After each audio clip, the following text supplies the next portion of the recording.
Hello, my name is James Arroyo, and welcome to Chapter 7, Listening.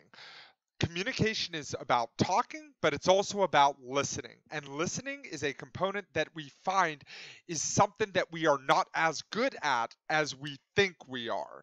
And this can diminish a lot of our relationships and can cause unnecessary conflict and can overall diminish us. Well, let's watch a small video.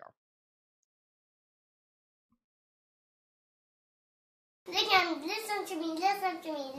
Like I do this all the time. And if I go out at the house or to the door, Matthew has his toys, and then Matthew has all his toys. Okay, but I have to yell at you guys. Okay, Linda, listen. Okay, what? Like everything they do at this house, you can't trust everything at Grandma's house. Okay. Okay, then what? Then you're not listening to me. Then you're not listening to me. I asked you not to do something. Linda, but listen to me. Look at, if we do something, if you get that bird thing off, you're gonna break it. Okay, but I'm letting you know But that you cannot. Linda, lick it. You're not listening to me. Linda, Listen to me now. Listen to me now. So, why isn't Linda listening? That's a joke. Of course it's the little child who's not listening, and what he's actually doing is something very interesting called monopolistic listening, where he's controlling the communication situation in the way that he is listening. He's not listening because if he were to listen, then it would show, then he would be able to be punished. But he cannot be punished until he knows why he's being punished, or at least that's his logic. Very interesting. No. So, some of the outcomes we're going to be talking about today. First, we're going to outline the listening process and styles of listening, list the reasons why we listen, identify challenges to good listening and their remedies, identify attitudinal and ethical factors that inhibit listening, and then describe how context affects listening. Let's jump right in. Why is it that we listen? Or why is it that important to learn about listening? Listening, believe it or not, is a learned skill, and it is only becoming more and more rare with the advent of social media. Guess what? Very few generations before us have had a distraction in their pockets at all times, and that is diminishing our listening. I know I'm sounding like a boomer. These kids with their technology are not listening, but it is something that is very challenging to do, and with as many distractions as we have these days, it is a lot more challenging to do. And there are a lot but beyond just interpersonally, there are multiple instances where money is lost due to miscommunication. If one department says, I need this specific part, and the other department's like, yeah, sure, that particular part, and there's a miscommunication due to a lack of listening, then that can cause some serious miscommunication and therefore waste in time and waste in money. Also, a lot of conflict and relational issues are caused because of a lack of listening. Not listening to someone shows a lack of regard for someone. It's saying, I do not need to understand you. And as a result, if someone perceives it that way, that the other person doesn't respect them, or at least respect them enough to listen to them, then they most certainly will find ways to either attack back or to withdraw from the relationship. So we want to be sure that we're avoiding this. And how do we avoid it? By learning about it. We have to make a distinction, though, between hearing and listening. Hearing is the physiological process of sound waves hitting your ears and then electrochemical processes going into your brain. That is the physiological process. But listening is more about the mental process, the process of recognizing, understanding, accurately interpreting, and responding to this information. Where hearing is a simple physiological process, listening is a multifaceted process that we have to engage with. With that in mind, we'll talk about the listening process. The listening process has three components: an affective component, a cognitive component, and a behavioral component. And within these three components, there are multiple steps: selecting information, attending to that communication situation, understanding the information, remembering it, and then finally responding to it.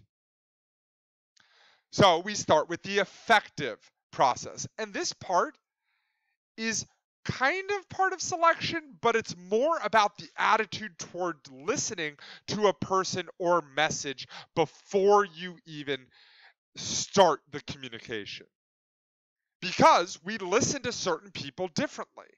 I am more likely to listen a lot more intently to a teacher or someone who I trust versus one of my very, very young cousins who is not really communicating effectively, I should say. But we want to be sure that we are understanding that we do have certain attitudes towards people and we should try to listen to them anyway, because we can learn a great deal from people when we do listen to them. We also have the cognitive component, or the mind part, where we choose one sound over others. I could be listening to someone speaking, or I could be listening to a car going outside, or the ice cream truck coming by, or even a plane flying by, or even a TV show going as this other person's talking to me. So we select certain sounds, and we are very good at blocking out others. We also then attend. We decide to focus attention on the communication situation, on the communication situation. Then we understand, we interpret, and make sense of the message. This is decoding the information and running that through our cognitions. At that point, we then have the behavioral component, where we remember the information.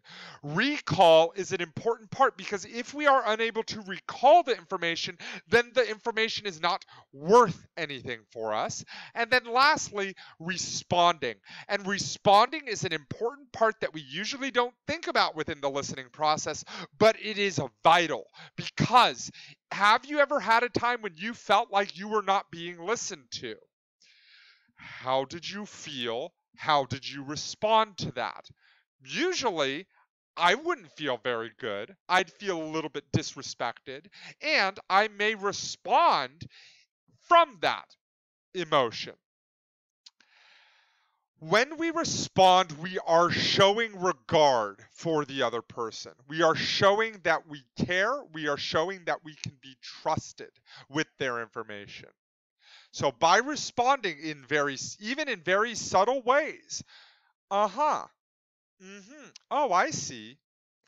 Ways like that, as simple as they are, show that you're listening, and therefore shows that you regard the message that they are giving you. So the goal of the listening process is listening fidelity. Exactly what the person intends to send is exactly what you receive. We work to strive to coordinate our meanings, but this is an active process and involves active listening, making the choices about the listening process, selecting, intending, understanding, remembering, and responding, versus passive listening. And this is not making these choices of the listening process. Obviously, we know active listening is better and that we will be more effective in listening if we actively listen. But the challenge of active listening does not come with making the choice, but the amount of time we have to actively listen. Because 5 to 10 minutes, that's easy. 20, 30, 50, an hour. That is where active listening becomes challenging. But a good example of passively listening would be driving your car. You start listening to the radio, and are you actively listening to the music? Probably not. You're probably passively taking it in, and that may be fine, but you'll probably run into the situation where you're like jamming on a tune, and then you're like, oh my gosh, the song that I'm listening to is really messed up. So we want to try to avoid passively listening. So when we make the choice to actively listen, we also have to understand our personal listening preferences because we listen in certain ways. There are people-oriented listening where we keep the relationships in mind.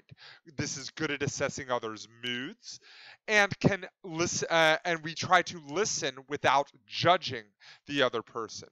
This is valuable in situations where someone is confiding with you, when someone is venting to you, or even if there is a relationship that is defining the relationship. We also have action-oriented. This is more focusing on the task and organized around concise themes. This may be this type of listening would be most adapted to a lecture about how to do something. Then you are actually learning, okay, here's how I actually do this. This may be what sort of listening you were doing at a sports practice. Content-oriented is carefully evaluating, getting information from credible sources, and it is complex, detailed, and challenging information. Content-oriented listening would be most adapted to a lecture like this, where I am talking about complex information, and I am a credible source, I guess, and then you are listening for content and carefully evaluating what I am saying. And then the last one is time-oriented listening. As I said, time-oriented listening. Time-oriented listening is most adapted towards situations where there is a time crunch, where you are concerned more about efficiency, preferring clarity, and need time limitations on interactions. This would be best adapted towards a crisis situation when your goal is just efficiency.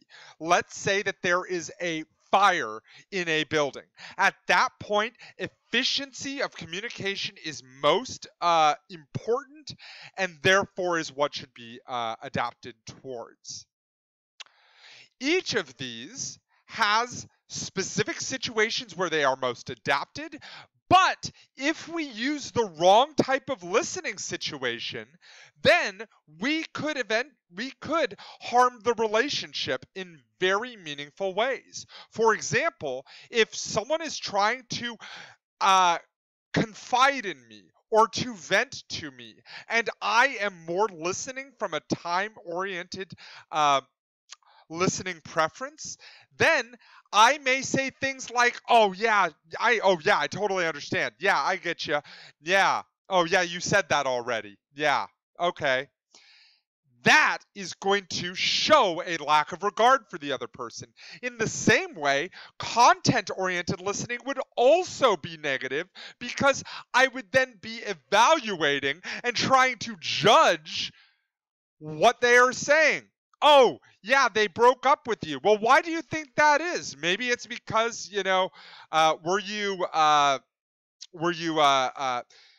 telling them what to do? Were you uh, texting them too much? Let's think about this some more. That can also show a lack of regard. But on the same side, if someone is more focused in action, like trying to get a task done, and someone is listening from a people oriented perspective, they may take information as something other than what it is, and maybe read too much into the relationship aspect of the communication instead of just getting the task done.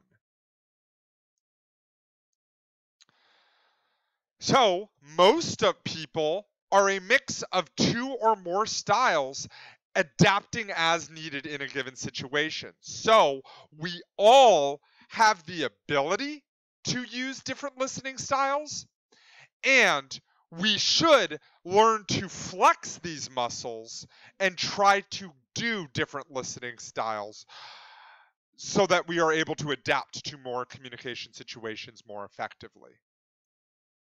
So, how do I improve? Or why do I improve? Why should I improve my listening? First, it will help your career, because if you are better at listening to your boss or to your fellow coworkers, that not only, and you show that you're listening, that improves relationships and therefore more likely to move up. In the same way, you are also going to be more informed more often and therefore be the person who people are coming to for information.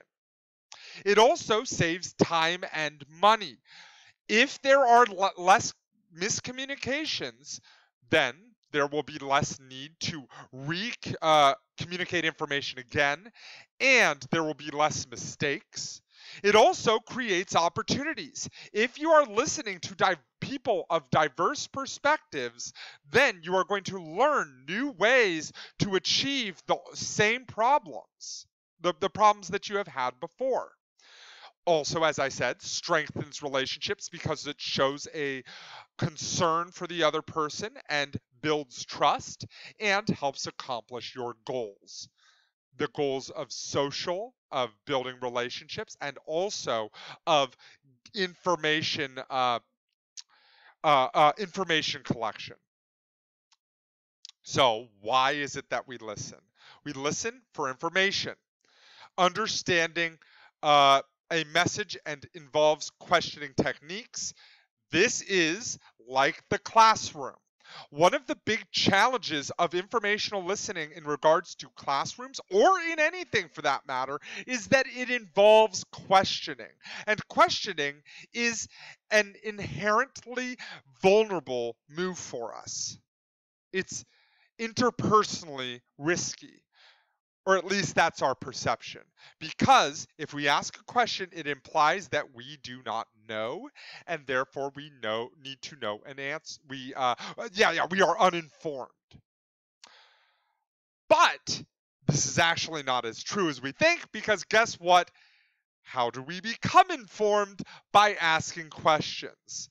I've had situations when I first started at Disneyland when I was so fearful to ask questions that had already been answered in training that I was more likely to just make the mistake instead of having to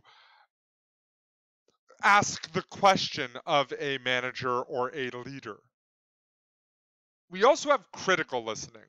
This is evaluating and analyzing information. This is how you would listen to a politician, evaluating and analyzing in a critical way so that you are not going to be persuaded falsely, or a used car salesman where their goal is to sell you something and your goal is to get the best price. So you're evaluating and analyzing all the things that they are saying.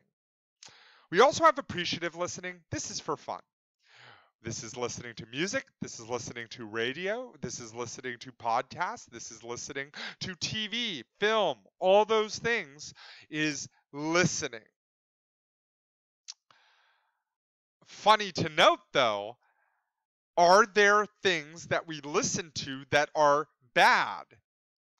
If anyone's ever heard of Rebecca Black's Friday, or The Room by Tommy Wiseau, or even I can't think of any others. But those bad movies, those bad music, that bad music, we actually also appreciatively listen to those because we understand and have expectations of what is good.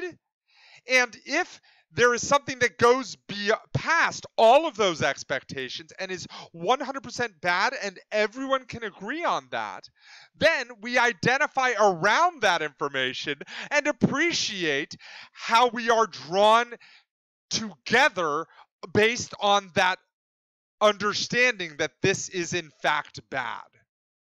It's very interesting. And lastly, empathetic listening.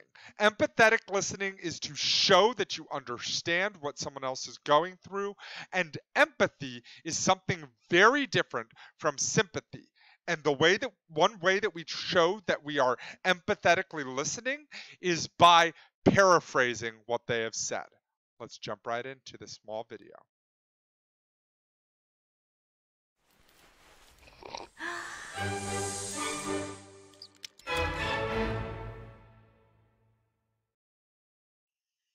So what is empathy, and why is it very different than sympathy?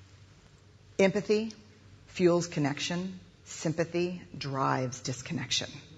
Empathy, it's very interesting. Teresa Wiseman is a nursing scholar who studied professions, very diverse professions where empathy is relevant, and came up with 4 qualities of empathy.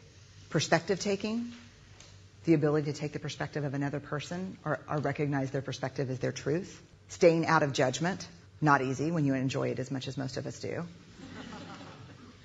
Recognizing emotion in other people and then communicating that. Empathy is feeling with people. So, perspective taking, showing that you understand them. Those are incredibly important, as well as and then communicating that. And a big one, staying out of judgment. These are fundamental parts of empathy, and as you will see, there are ways that we fall into these traps, even though we try not to. We approach these with the best of intentions. And to me, I always think of empathy as this kind of sacred space when someone's kind of in a deep hole and they shout out from the bottom and they say, I'm stuck, it's dark, I'm overwhelmed. And then we look and we say, hey, you climb down. I know what it's like down here. And you're not alone. Sympathy is, ooh, it's bad, no. You want a sandwich?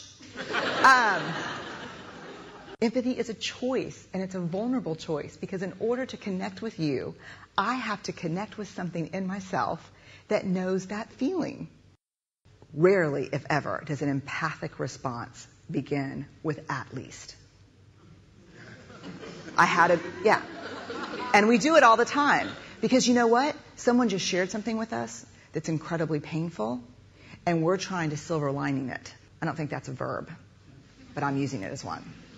We're trying to put the silver lining around it. So I had a miscarriage. Oh, at least you know you can get pregnant. I think my marriage is falling apart. At least you have a marriage. John's getting kicked out of school. At least Sarah is an A student. But one of the things we do sometimes in the face of very difficult conversations is we try to make things better. If I share something with you that's very difficult, I'd rather you say, I don't even know what to say right now, I'm just so glad you told me. Because the truth is, rarely can a response make something better. What makes something better is connection. At least. I could, at least is something that I have used multiple times before watching this and understanding what I was doing, because at least disregards what the person is saying. They're saying this is really tough for me, and you're saying it's not that bad. And empathy is very much about showing that you understand, showing connection. Therefore, you are showing that you care and that you understand what they're going through and trying to support them. Next, we go into challenges of listening. There are listening barriers or factors that interfere with our ability to comprehend information and respond appropriately. There are many barriers. One, and a very simple one, is environment. Guess what? If there are loud noises going around, I'm going to have a harder time to listen. If there are distractions around me, like, oh, I don't know, a phone, that is absolutely an environmental factor that is harming my listening ability. Another one that we don't usually think about is temperature, because if we are cold or if we are too hot, then we are going to be more likely to not listen. It's interesting. Some other ones are multitasking, and this is one that we do all of the time. It's attending to several things at once because we see listening, or we may see listening, as something that we do along with other things. We drive and we listen to the radio. We clean up and we listen to we watch a little bit of TV. We're working and we're watching TV. We are doing whatever, but we're also listening.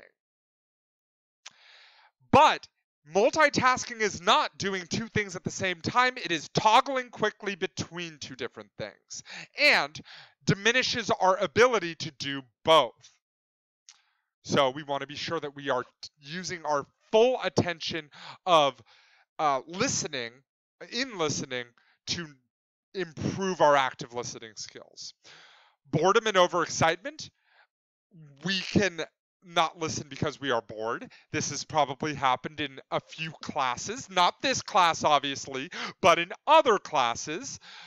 But also, overexcitement can also cause it, because you may be more, if you're like going to go to Disneyland soon, then you are going to probably be more focused on that than on the actual information that's being presented.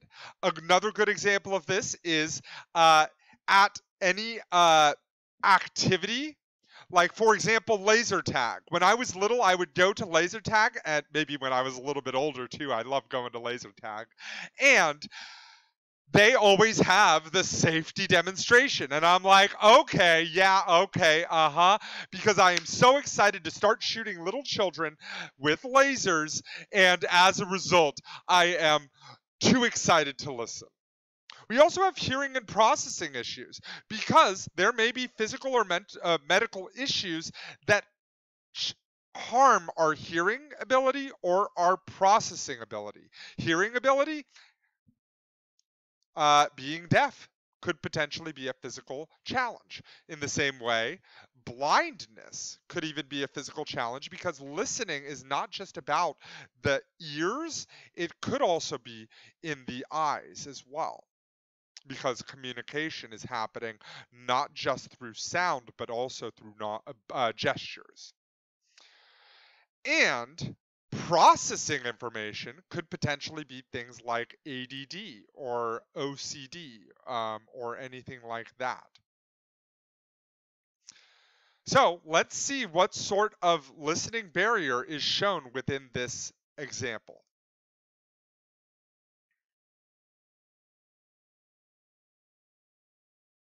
Das hier ist mein Sektor. Das hier ist das wichtigste Gerät des Küstenwächters. Das Gerät und das Gerät. Überlebensradar.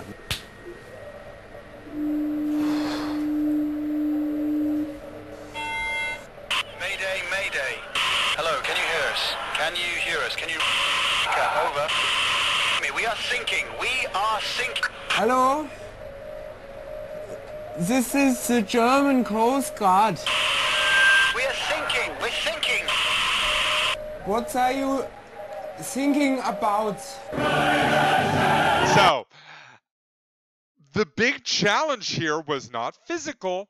It was a processing challenge because there was not a shared code, not a shared language, and as a result, or at least not as well as it could have been, and therefore there was a miscommunication. So differences in language also count as a processing challenge. Some other challenges to listening are attitudes about listening. Talking, especially in our culture, seems more powerful than listening. So we want to be sure that we are always talking, or at least that's our natural inclination. That being said, we also have to understand that the person who is listening more tends to know more about the situation. Has anyone ever been in a situation where they have been arguing with someone and it seemed like they were not listening to you? Me too, but what I have come to realize is that you already know what you know. So why is it my main goal to communicate what I know? My main goal should be to understand what the other person knows and the other person's perspective, and then adapt my message to that understanding. That will not only be more impactful in persuasion and conflict situations, but also it will make it so that I am more understanding of their perspective, and therefore I will be growing. Whereas the other person who is not listening may not be growing as much because they are just reinforcing their own understandings of things.